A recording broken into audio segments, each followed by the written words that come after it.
सतावे बलम तोहरी सुधिया आवे।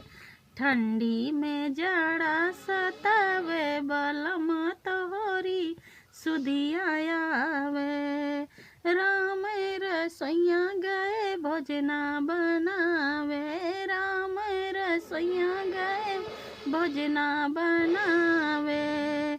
भोजना जेवना मने नहीं भावे बलम तोहरी सुधिया आवे।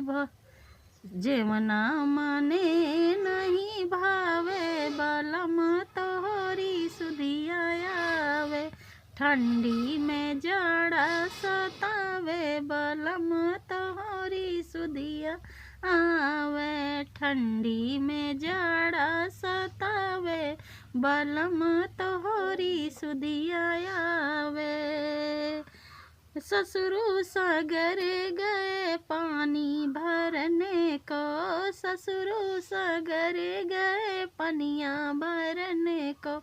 गेड़ुआ मने नहीं भावे बलम तोहरी सुधिया आवे। ठंडी में जाड़ा सतावे बलम तोहरी सुधिया आवे।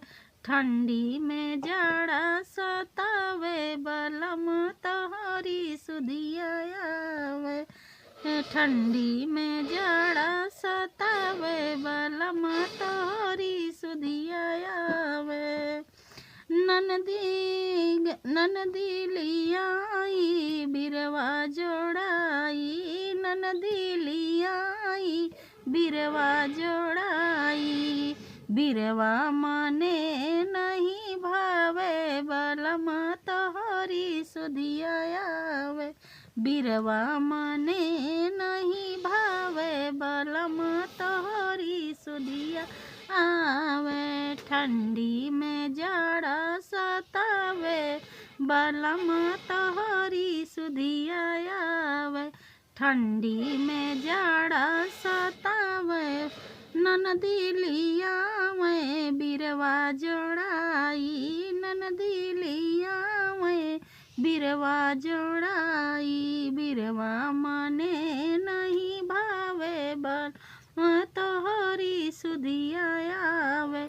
ठंडी में जाड़ा सतावे बलम तोहरी सुधिया आवे। ठंडी में जाड़ा सतावे बलम तोहरी सुधिया आवे। ठंडी में जाड़ा सतावे बलम तोहरी सुधिया आवे। तो हेलो दोस्त, ये ठंडी स्पेशल गीत है। तो आप सभी को कैसा लगा ये मेरा गीत? जिसके पति परदेश में हो तो उन्हें बुला लीजिए। आप सभी को वीडियो पसंद आई हो तो लाइक शेयर कमेंट करें। धन्यवाद।